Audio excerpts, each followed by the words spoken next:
ساده پښتون یم خلوص پیژنم د چا غرور د چا مزاج نه منم. السلام علیکم ګرانو ملګرو، لکه څنګه تاسو دا ویډیو ګورئ دغه شان ویډیو به موږ څنګه جوړاو او په خپل تصویر یا په خپله ویډیو باندې به خپله شاعري څنګه لیکو. ملګرو په دننه ویډیو کې به دا تاسو ته زه ښایم چې دا به تاسو څنګه دغه شان ویډیو جوړوئ. ملګرو ډېر اسانه ډېر سمپل دی دغه شان ویډیو، په دې کې هیڅ مشکل نشته، خو تاسو لږ دې ته غوږ ونیسئ چې زه څه درته ښایم. نو راځو ملګرو ویډیو طرف ته. د ټولو نه مخکې بس تاسو کاین ماسټر کولاو کوئ، لکه څنګه چې دغه شان ما کاین ماسټر کولاو کو. کاین ماسټر چې کولاو کوئ نو بیا به درته په دې پلاس باندې کلیک وکړئ، کریټ ناو باندې. نو چې کلیک هم وکړو نو بیا دلته ستاسو خپل بریکټ سلیکټ کړئ چې کوم ستاسو خوښ وي، مطلب اوس زه دا سلیکټ کوم. ستاسو خپل تصویر مطابق بریکټ سلیکټ کړئ، نو هغه چې سلیکټ کړئ نو ستاسو سره به ګیلري اوپن شي. مطلب بیا تاسو د دې ځای نه خپله ویډیو یا خپل تصویر سلیکټ کړئ. مطلب اوس دلته تاسو ګورئ زما تصویران دي، نو ما دا تصویر سلیکټ کو. نو دا تصویر ما سلیکټ کو. اوس بیا تاسو په لیر باندې کلیک وکړئ او راشئ او دا ویډیو ما ډاونلوډ کړې ده. تاسو څنګه ډاونلوډ کولی شئ؟ مطلب تاسو چې د کوم براوزر باندې یا ویډمیټ یا کوم براوزر باندې تاسو ډاونلوډینګ کوئ د نیټ نه فلمونه ډاونلوډ کوئ، غانې ډاونلوډ کوئ، نو سمپل په هغې کې تاسو ولیکئ بلیک سکرین پویټري. که تاسو غواړئ چې زه پښتو شاعري ډاونلوډ کړم نو تاسو سمپل ولیکئ بلیک سکرین پښتو شاعري یا بلیک سکرین اردو شاعري. نو دغه شانتې ولیکئ، ستاسو ته به ډېرې زیاتې ویډیوګانې راشي دغه شان په تور رنګ کې، دغه شان سپین لیکل به او تور به بیکګراونډ وي. نو دغه شانتې به تاسو ته راشي. بیا چې ستاسو خپلې د خوښې چې کوم ستاسو خوښ وي هغه ستاسو ډاونلوډ کولی شئ. نو بیا اوس د دې ځای پرې خو مونږ رالو، دا مونږ سلیکټ کو. اوس راځو د دې تصویر ته. نو دا تصویر چې کوم دی دا به ستاسو په خپله ګوته باندې دغه شانتې د ویډیو اخره پورې مطلب سیټ کړئ. نو دا ویډیو لږ په دې باندې فضول څیزونه دي، نو د هغه به زه ترې کټ کوم. دا تاسو وینئ دا یوټیوب والا سمندونه وغیره دي که نه، نو دا زه ترې کټ کوم.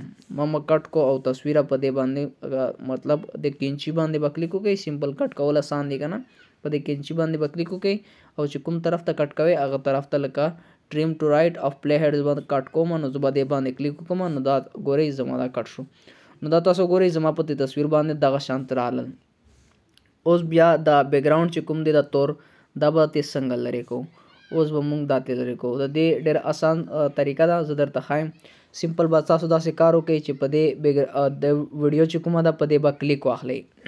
کلیک مو واغستو نو دغه شان آپشن به تاسو ته راشي. نو لاړ به شئ لاندې چې لاړ شئ دلته به ستاسو ته یو آپشن شو شي بلینډینګ. دا تاسو ګورئ بلینډینګ باندې به تاسو کلیک واخلئ.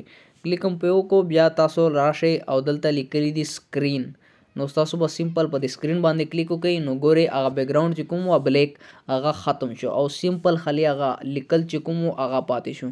نو اوس تاسو خوښه ده کوم ځای باندې سیټ کوئ، لاندې بره مطلب. نو زه به یې په دې ځای باندې سیټ کړم. نو اوس زه ستاسو ته پلی کوم او د دې چې کوم اواز دی هغه زه ختموم. ټیک شو، اواز زما ختم شو او اوس زه تاسو ته پلی کوم. نو ګورئ ماشاءالله ډېر په ښکلي انداز سره زما په دې تصویر باندې لیکل راځي چې څنګه هغه وایي هغه شانتې دلته لیکلی کېږي. شعر چې کوم دی پویټري چې کومه ده هغه چې څنګه وایي دلته هغه لیکلی کېږي. نو دغه شان بیا ستاسو په ویډیو هم لګولی شئ. لکه فرض که زه دا فوټو ډیلیټ کړم او دلته زه ویډیو راوالم، مطلب کومه یوه ویډیو ستاسو د زده کړې دپاره. مطلب اوس دا ویډیو ما راواغسته. ټیک شو، نو دا ویډیو ما راواغسته. دا زه فول سکرین کوم اوله. نو د کینچي سره چې دا نشان دی دا به کلیک کړئ. نو دغه سان دی په ګوتې به تاسو فول سکرین کوئ. نو دا به ووهئ. ټیک شو. نو اوس ګورئ دا زما ویډیو ده، په دې باندې هغه لیکل ګورئ دا دې راځي وینئ. نو دا آسان طریقه ده، که په ویډیو باندې او که په فوټو باندې نو تاسو دغه شان جوړولی شئ. امید لرم چې تاسو به دا طریقه زده شوې. که څه مسله نو انسټاګرام ته راتلی شئ.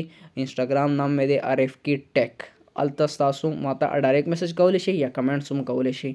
او که په فیسبوک کې ګورئ نو ډایرکټ په مسنجر باندې ماته مطلب سوال جواب کولی شئ. نو ملګرو که ویډیو هم خوښه شوې نو لایک یې کړئ، کمنټس وکړئ چې ستاسو دا طریقه زده شوه او که نه، او خپلو ملګرو سره هم زیاته نه زیاته شیر کړئ چې هغې ته هم دا پته ولګي چې دغه شان ویډیوګانې څنګه جوړېږي. نو چلو ملګرو دا ویډیو په دې ځای باندې ختمو. میلاویږو به انشاءالله د نیو ویډیو سره. تر د هغې پورې د خدای په امان.